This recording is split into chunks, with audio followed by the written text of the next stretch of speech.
400 ఎకరాల సెంట్రల్ యూనివర్సిటీకి సంబంధించినటువంటి భూముల వివాదంలో కొద్దిసేపటి క్రితం భారత సర్వోన్నత న్యాయస్థానం ఈ నెల 16వ తారీఖు వరకు ఎటువంటి పనులు చేపట్టరాదని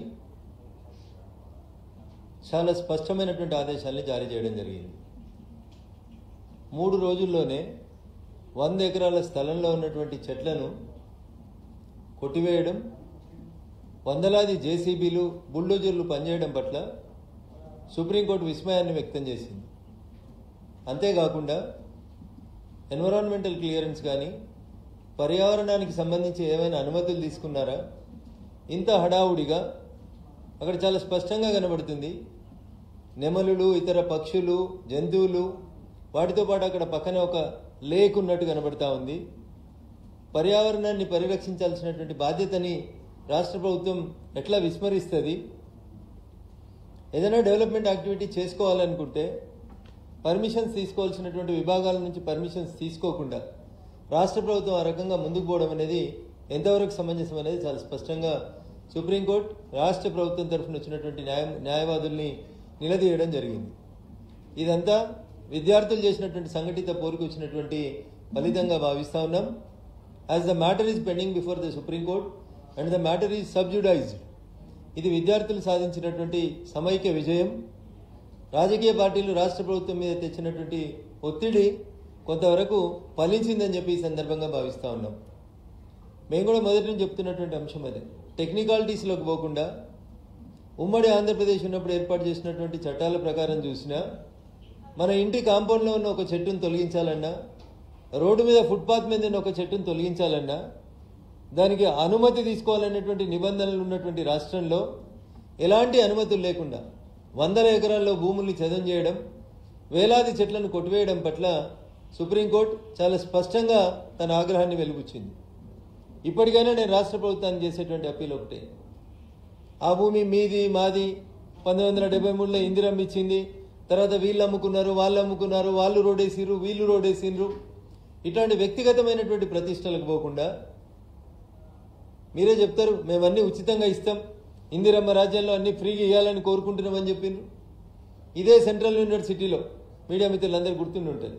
ఒక చిన్న సంఘటన జరిగినప్పుడు ఇవాళ లోక్సభలో ప్రతిపక్ష నాయకుడిగా ఉన్నటువంటి రాహుల్ గాంధీ గారు ఎన్నిసార్లు హైదరాబాద్ విజిట్ చేసినారు, ఎన్నిసార్లు విద్యార్థుల్ని కలిసినారు, ఎన్నిసార్లు అక్కడ మాట్లాడినారు అనేది మనం అందరం చూస్తున్నాం.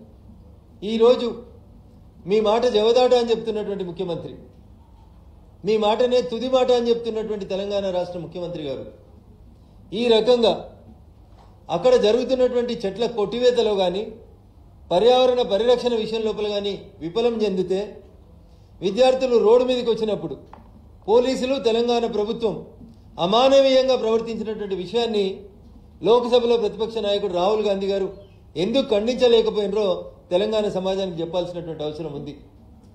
నిన్ననే మీరు ఇద్దరు కలిసి ధర్నాలో ఒక వేదిక మీద కూర్చున్నారు ఢిల్లీలో.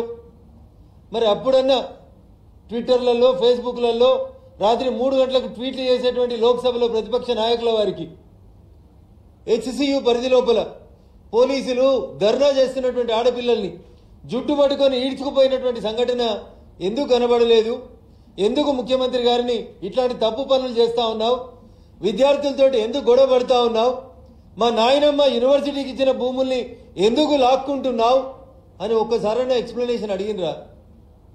ఎంతసేపు రాజకీయం తప్ప ఎవరికి మంత్రి పదవులు ఇద్దాం, ఎవరికి మంత్రి పదవులు తీసేద్దామనేటువంటి యావ తప్ప తెలంగాణ రాష్ట్రంలో బగ్గుమన్న హెచ్సియు విద్యార్థుల ఆకాంక్ష ఏంది అని ఒక్కసారి రాహుల్ గాంధీ గారు రేవంత్ రెడ్డి గారిని అడుగున్నట్లయితే ఈ సమస్య వచ్చేది కాదు. పోనీ రాహుల్ గాంధీ గారు మాట జవదాటి ముఖ్యమంత్రి ఏమైనా పోతుంటే దాని గురించి అయినా స్పష్టంగా ప్రతిపక్ష నాయకుడు మాట్లాడితే బాగుంటుండే. నేను మరొకసారి చెప్తా ఉన్నా, కోర్టులో ఉన్న విషయం మీద ఇంతకంటే ఎక్కువ మాట్లాడడం సబ్జుడీస్ అవుతుంది. కాబట్టి హెచ్సియు విద్యార్థులు ముక్త కంఠంతో జరిపినటువంటి పోరాటానికి ఫలితంగా ఈరోజు వచ్చినటువంటి తీర్పు విద్యార్థులకు అనుకూలంగా కనబడుతుందని చెప్పి దాన్ని మనం ఇంటర్ప్రిట్ చేసుకోవాలి. ఖచ్చితంగా హైదరాబాద్ సెంట్రల్ యూనివర్సిటీకి సంబంధించినటువంటి భూముల పరిరక్షణ విషయంలో డే 1 నుంచి భారతీయ జనతా పార్టీ పార్లమెంట్ సభ్యులం మేము చాలా స్పష్టంగా చెప్తా ఉన్నాం. అన్ని వేదికల మీద కొట్లాడతామని చెప్పినాం. గౌరవ హెచ్ఆర్డి మంత్రి ధర్మేంద్ర ప్రధాన్ గారికి విజ్ఞప్తి ఇచ్చినాం. కేంద్ర అటవీ పర్యావరణ శాఖ మంత్రి భూపేందర్ యాదవ్ గారికి కూడా లెటర్ ఇచ్చినాం. వారు కూడా తెలంగాణ అటవీ శాఖ అధికారుల నుంచి నివేదికను కోరినారు. మేము మొదటి నుంచి కూడా ఈ విషయంలో చాలా స్పష్టంగా యూనివర్సిటీ విద్యార్థులకు అండగా ఉన్నామని చెప్పి ఈ సందర్భంగా తెలియజేస్తా ఉన్నాం. కొందరు మిత్రులు అంటున్నారు, మై హోమ్కి ఇచ్చినప్పుడు ఏం చేసిర్రు, విహంగకి ఇచ్చినప్పుడు ఏం చేసిర్రు, రోడ్లు వేసినప్పుడు ఏం చేసిర్రు అని. అప్పుడు చేయాల్సింది చేసినాం, ఇప్పుడు కూడా చేయాల్సిందే చేస్తాం.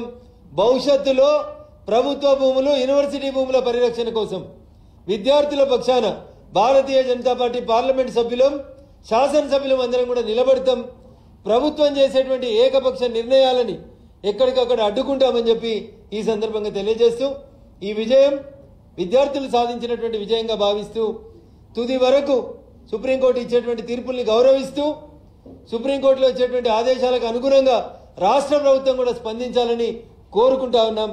థ్యాంక్ యూ అనండి ఆల్.